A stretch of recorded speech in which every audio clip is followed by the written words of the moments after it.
Camels, the cigarette that's first in the service, present the Abbott and Costello program. With the music of Leet Stevens and his orchestra, the songs of Connie Haynes and the Camel Quintet, tonight's guest, Miss Marlena Dietrich, and starring Bud Abbott and Lou Costello.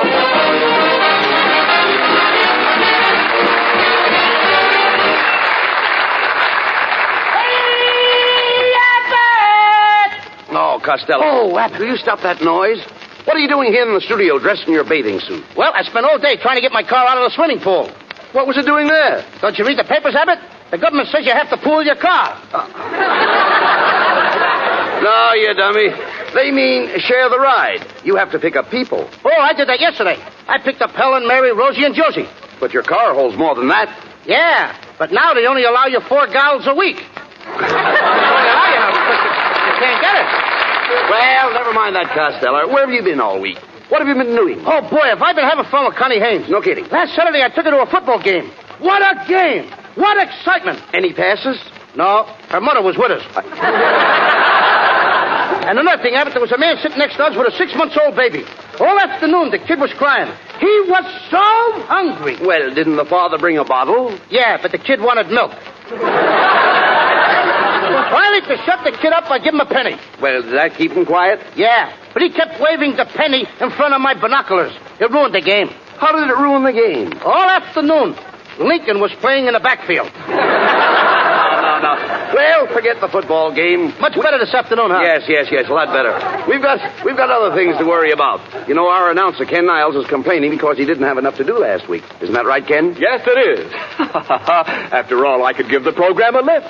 I'm a shot in the arm. You said it. You're a dope. Now, don't be silly, Costello. Niles is very popular. Why, sure. Right after the broadcast last week, a lot of women chased me up Hollywood Boulevard, and one of them caught me and threw her arms around my neck. I saw that. You did? Yeah. Why did you snatch her pocketbook? Now, cut it out, Costello. Now, I talked to Ken's wife, and she says he should have more lines. She says he's got talent. She says he's terrific. She says he's colossal. She says this, she says that. I don't care what his wife says. Well, I do. My wife is a wonderful person. She's as necessary to me as an umbrella in a rainstorm. I'll take the umbrella. It's easier to shut up. No. Now, why don't you be reasonable, Costello? Mrs. Niles is a very sweet girl. Yes, she is. You know, she's a great deal like Sonia Henny. You mean you have to keep her on ice? Please. Are you folks hearing us? Now, wait a minute, just a minute. Now, that isn't fair, Costello. Now, let's get together here. Give Ken a chance to show what he can do. Okay. Well, yeah, thanks, Bud. I'd like to read a little tidbit that I just happened to bring along. Oh, this is going to murder you. One night as I sat rocking on my chamber floor, came a knocking, gentle knocking on my chamber door. Quoth the raven, nevermore. Quoth the raven, nevermore. There, how'd you like that? Don't look now, but the raven just laid an egg. Hello, everybody, and hello, my fat little sugar man. Oh, this voice of this kid is temporaneous. Shh, quiet. Hello, Connie. Mr. Costello, honey, I'd like you and Mr. Abbott to meet someone. This is my Aunt Ruby. Hello. Nice to meet you. Hi, Aunt Ruby. How do you like California? Connie doesn't have enough to do. Wait a minute. After all, I listened to the program last week, and there should be more music. Connie ought to sing 45 songs. There's nothing but talk on the program. And who wants to hear a lot of talk? Hold your hat. Here comes another raid. After all, Mr. Costello, I taught Connie to sing. Why, even I sang in New York, Philadelphia, Cincinnati, Cleveland, Chicago. What about St. Louis? They beat the Yanks. Ha ha. I really struck you out that time. You struck me out, huh? Mm-hmm. And you're just the old bat that can do it. Now, wait a minute. Now, just a second, Costello. You can't talk like that to Connie's Aunt Ruby. Maybe she's right. Maybe this program needs more singing. Exactly. Everyone loves singing. Something like this. All through the night, there's a little brown bird singing. Oh, well, of course. You know I just had my tonsils taken out. Have them put back in. Costello, what right have you got to criticize? What do you know about singing? Now, look, Abbott, if I hadn't come from such a large family, I'd have been a great singer. What did the large family have to do with it? I could never get in the bathroom. Oh, no. Come on, Costello, make up your mind. Are you going to give Niles and Connie more to do or not? Why should I? If I give them more to do, the first thing you know, even the sound man will want more to do. And why shouldn't I? What did I have on last week's program? Nothing. Not even a door slam. I understand doors. I know doors inside and out. I talk to doors, and they talk to me. Well, what do you hear from the knob?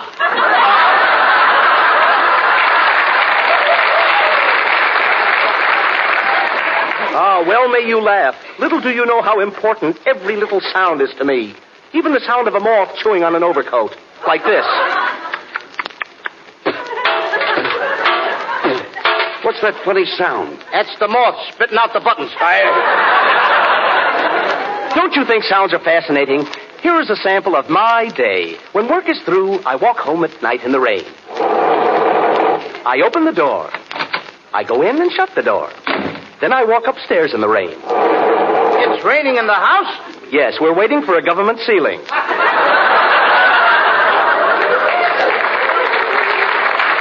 He must have a better rider than us, huh? Yeah, I imagine so. I jump into bed and sleep. It's morning. What a night!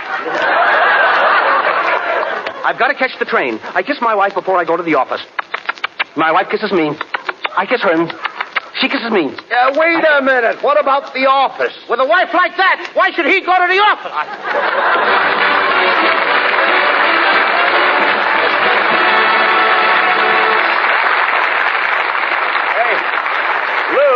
Lou Costello. Yes, sir. Me? Yeah. How's your spelling this week? I can spell anything. Okay. Spell crumpets. Crumpets. Yeah, crumpets. Crumpets. Yeah. Crumpets. C-R-U-M-P-E-S. Wait a minute. You left out the T. Today, I gotta have crumpets without tea. Well, why? I lost my sugar ration card. Now, wait a minute. Look, Lou. Ration card. Yeah. But anyway. Ration or ration. Look, around here, you can't forget any T's. Why not? Well, because with us, it's important. In fact, with any cigarette smoker, T ought to be one of the most important letters in the alphabet. Is that right? Why, sure. T stands for taste and throat. That's anybody's own personal proving ground for cigarettes. The T-zone. Now, of course, most people have tried Camels. But have you tried them lately, since you've been smoking more? Give Camels the T-zone test now. Ask your taste about Camel's flavor. You'll find it wears well, doesn't go flat. Ask your throat about Camel's mildness. It's the best judge you can find. Thousands of smokers who are making their own T-zone test advise Camels suit them to a T. Just remember that you're the one who's doing your smoking. For steady pleasure, try Camels. You'll find they're slow-burning, cooler smoking, richer tasting, milder, better. Because Camels are expertly and matchlessly blended of costlier tobaccos. So take a tip from your T-zone. Your throat and your taste will tell you. C-A-M-E-L-S. Camels. Get a pack tonight. You'll want to buy a carton tomorrow.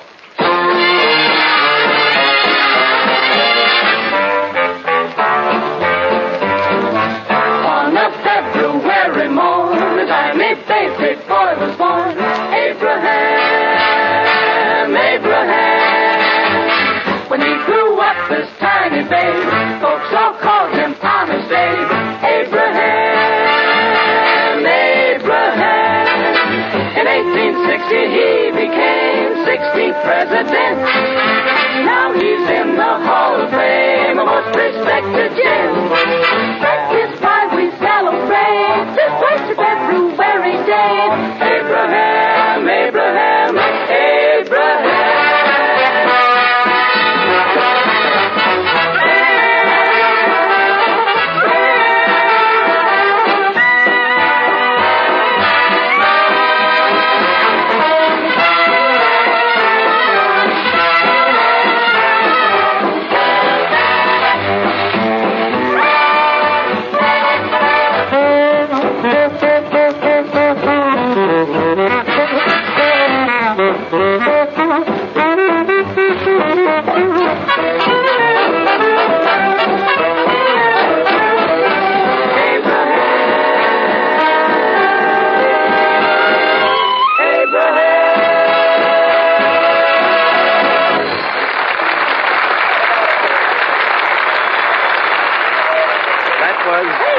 Stevens Orchestra with the Camel Quintet.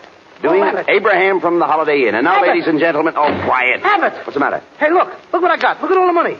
Wait a minute, Costello. Where did you get that roll of bills? I went outside for a minute. Just when I reached the corner, a guy ran out of the bank with a bag full of money, and he gave me some. He gave it to you? Mm-hmm. What did he look like? I couldn't tell. He had such a bad cold, he had a handkerchief tied across his nose. Well, you dumb cluck, that was a mask. The man was a bank robber. Oh, I don't think so, Abbott. He was the president. He offered to sell me the bank for a squawk. Sell you the bank for a squawk? Yeah, he said, one squawk out of you and I'll give you the business. Of all the dumbbells, why didn't you go into the bank and investigate? I did go in. And what a way to run a business. I walked in and a couple of clerks were playing hide and seek. That's ridiculous. Honest. One guy was hiding in the closet. The other guy was under the counter. There was nobody around to play with him. Then there was another guy. What other guy? He was trying to do tricks. Trying to do tricks? Yeah, he was laying on the floor trying to escape from a lot of ropes. And you thought he was playing a game? Fine time to play games. Well, Especially when he had a toothache. he didn't have a toothache. No, then why did he have a plaster across his mouth? The man had a gag in his mouth. If he did, he never got a chance to tell it. You should have taken the plaster off his mouth. I did. And right away, the guy started worrying about his rationing card. Worrying about his rationing card. Yeah, he started yelling, they took the sugar. They took the sugar. Oh, no, Costello. The man was yelling because he was stuck up. Stuck up? Sure. A fine time to get a swelled head. No. Somebody might have robbed the place. He did rob the place. Look, was there anybody with him? Just a woman. A woman. Why didn't you mention her before? She didn't appeal to me. Oh. Did you pinch her? No. Then you should have held her. If I'd have held her, I'd have pinched her. You idiot. A little bit. Do you realize that by keeping the money and letting the crooks get away, you've made yourself an accomplice? Ken Niles, turn on the radio. Maybe we'll get a police report. Hurry up. Okay, Bud. Okay. Hey, you hear that, Abbott? What's that? There's a message. Well, what does it say?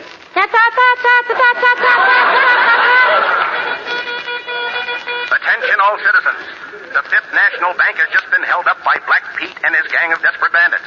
When last seen, the gang was headed for their hideout at Deadpan Gulch. Also at large is their accomplice, described as 5 feet tall. 5 feet wide, that is all.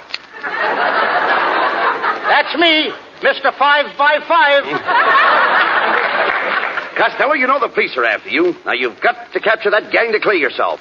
Now, you can't do it alone, so call a posse. That's the thing. Okay. Here, pushy. No. Here, pushy. No, Lou, please.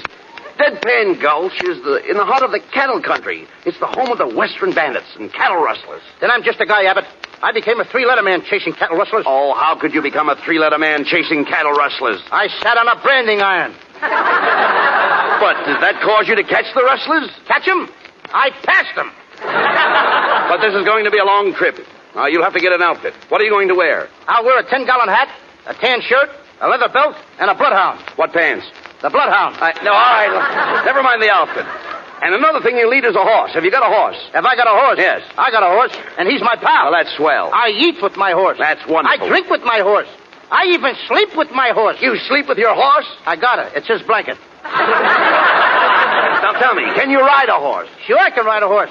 One time, Abbott, I rode 2 horses at once, standing up. I had my right foot on one horse, my left foot on the other horse. All of a sudden, we came to a fork in the road. Each horse went in a different direction. That was a laugh. Yeah, I thought I'd split. Well, never mind. The first thing you have to do is find the bandit's trail. When you do, you leap into the saddle and away you go. Your face is stern, your grip is sure, your clutch is firm. How's my transmission? All right, listen, please keep quiet. Then you ride. You ride out across the prairie. You ride for hours and hours on end. That sounds logical. Don't interrupt, please. You ride and you ride until your trousers are worn thin.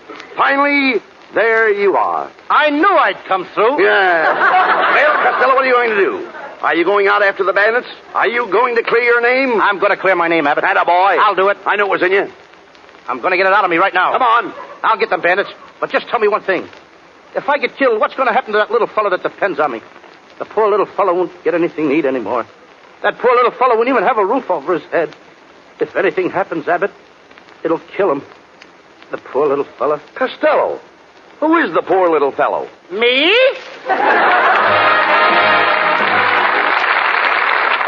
Back to the adventures of our heroes, Abbott and Costello, as we find them hot on the trail of the bank bandit, Black Pete.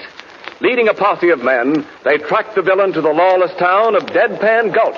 Here they are, riding up the main street of the town. Like a spurs that jingle, jangle, jingle, jingle, jingle, jingle, jingle. What's wrong? What's wrong? One of my spurs got stuck. Well, Costello, what do you think you're doing? Why are you riding underneath your horse? Well, my horse isn't feeling well, Abbott, and the doctor told me to watch his stomach. Well, here we are, men. We'll probably find Black Pete in the Red Dog Cafe across the street. Stop your horses. Okay. Whoa! Whoa, Nellie! Whoa, whoa, boy. Whoa. Attaboy. Take it easy, Nellie. Sit down now. Whoa, Nellie. All right, men. Everybody into the bar for a drink. Now. Just a man. You horses stay outside. All right, let's go in. And listen, Costello. When we go through this door, have your gun ready. If anybody moves, shoot. If anybody shoots, I'll move. When I die, you'll see the sweet so speaking of my glory and my fame. Hey, Abbott, listen to that. What a pair of pipes. Wish I was a plumber. And tell them my son. Costello, don't you recognize her? Tell them my cry. She's the toast of Deadpan Gulch. My Really? side of the same. Oh, Marlena Dietrich.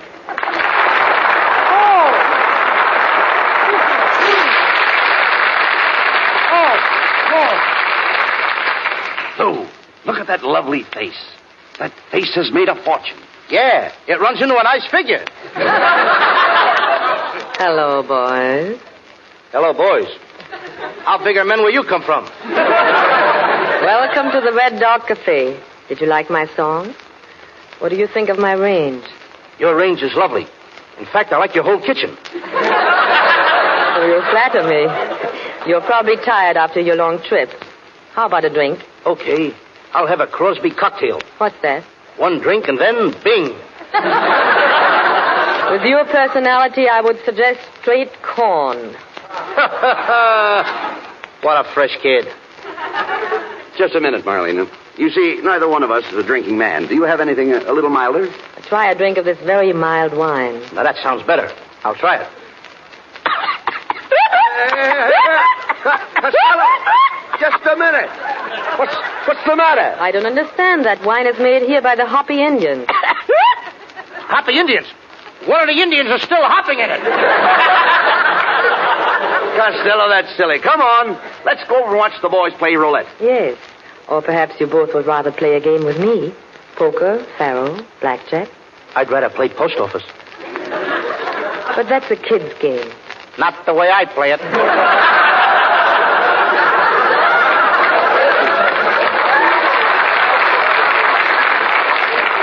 You know, little fat man, I could go for someone like you. You could? Yes. Do you know someone? Sure. What a fresh kid, Abbott! Now, look. Keep quiet, Costello. Don't talk like that to Marlena. She may know where Black Pete is. Try to win her confidence. Turn on the charm, you know. I'll turn on the charm. Okay, watch me. Marlena, my love, I adore you. You do? Yeah. Marlena, will you let me be your slave? Will you let me do something for you that I have never done for any other woman? What's that? Will you let me press your slacks? Costello, will you stop that? You just don't know how to handle these Western girls. Oh, yes, I do, Abbott. Marlena, one time I was in love with a bow-legged cowgirl. She was too bow-legged to round up the cattle. What do you mean? Well, she had a terrible time getting her calves together. What are you talking about, Costello? You've never even been in love with a girl. Yes, I was. I can see her now. She always wore cotton stockings. Cotton stockings? What happened to her? Nothing. But of all the girls I got tattooed on my chest... On your chest? Marlena, I love you the best. The best? Better than the rest. The rest? In the West. The West? On my chest. On your chest? There's an echo in the joint. Well, there's no question about it, Costello. Marlena Dietrich just can't be bothered with a man like you. Marlena, is that true? Oh, Lou. If you only had the eyes of Clark Gable. Yes. The nose of Tyrone Power. Yes, yes. The chin of Gary Cooper. Yes. The face. The face of who? That's all, if you only had a face. You know, the kid's getting nervous. Look here, Costello. We're wasting time. Did you forget why we came to Deadpan Gulch? We've got to find Black Pete's hideout. Black Pete, he's the most dangerous character in these parts. Oh, he don't bother me. But he's very tough. He eats little men like you every morning when he gets up. That's me, the breakfast of champions. But Lou, why don't you give up this mad search? It can only lead to your death. I think you got something there, kid. Hey, Abbott, I am scared. Ain't you scared? No, I'm not scared. Then why are you biting my nails? But no matter what happens, I'm going after Black Pete, Marlena.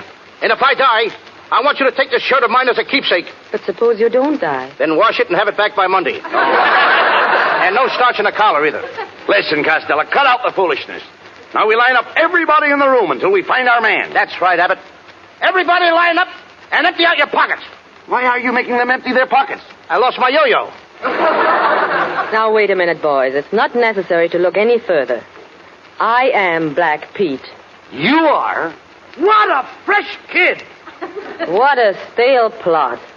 I think you got something there. Marlena, I still don't believe all this is true. It is true. I took the money from the bank, but I did not steal it. It was my own money. It was my pin money. $100,000 pin money? I have very expensive pins. If you don't believe me, I'll show you. I have all the money right here in my stocking. Look. Abbott, what a cute bank. What a place to make a deposit.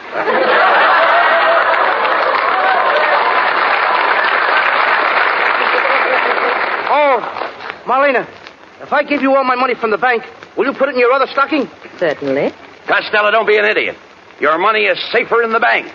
Why do you want to put it in her stocking? Because that's where it's going to draw the most interest.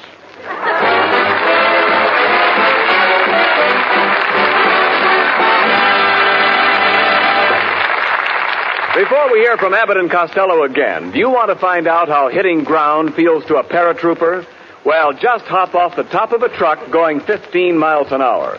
But don't try that until you're as husky as an All-American halfback and as nimble as a circus tumbler.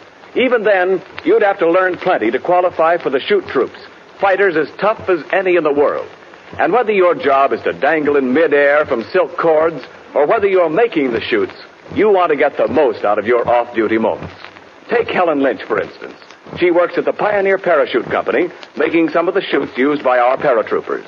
Like so many of us, Miss Lynch is smoking more these days, and she sticks to Camels. She said, quote, "Package after package, Camels never tire my taste or wear out their welcome. They have such a rich, full flavor, and they're so easy on my throat." Unquote. Camel is first in the service.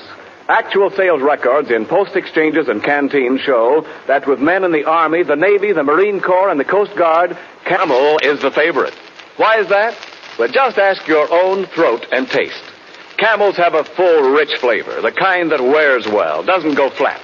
Camels are milder, too, and cooler smoking because they're slow burning.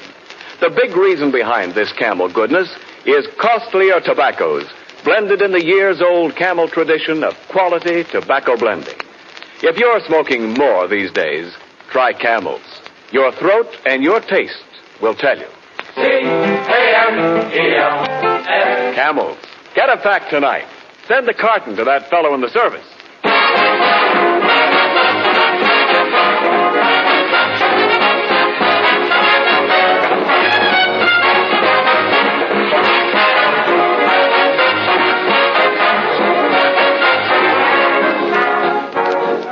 And now a word about next week's program. You'll hear more music from Lee Stevens and the orchestra, more songs by Connie Haynes and the Camel Quintet, and a gripping, dramatic story of life in the squared circle with our guest star, John Garfield. Now here is a short preview of next week's program. Thousands of people are assembled in Madison Square Garden. All eyes are focused on the two fighters in the center of the ring, Killer Garfield and Cupid Costello. There is a terrific exchange of blows. The crowd is on its feet. Costello is on his face. Costello, get up. Get up! Get up off your knees and quit playing with those marbles. What marbles? I'm picking up my key.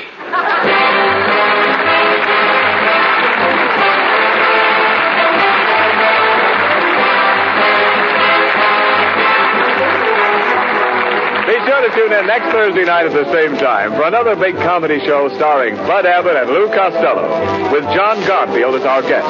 Brought to you with the compliments of Camel cigarettes. Camel presents 3 great radio shows each week. Abbott and Costello on Thursday nights. On Friday night, it's the Camel Caravan with Lanny Ross, Herb Schreiner, Xavier Cugat, and Our Town. And Monday nights, Blondie. Marlena Dietrich, who appeared with us tonight, has just completed a new Universal picture, Pittsburgh, with John Wayne and Randolph Scott. And here's the latest news about the Camel Caravans, those swell traveling shows that entertain our boys in the Army camps. 15 Army and Navy training stations will be visited this week, including Camp Gordon, Georgia, Camp Pendleton, California, and Camp Croft, South Carolina. This is Ken Niles speaking for the makers of Camel cigarettes, and wishing you all a very pleasant good night.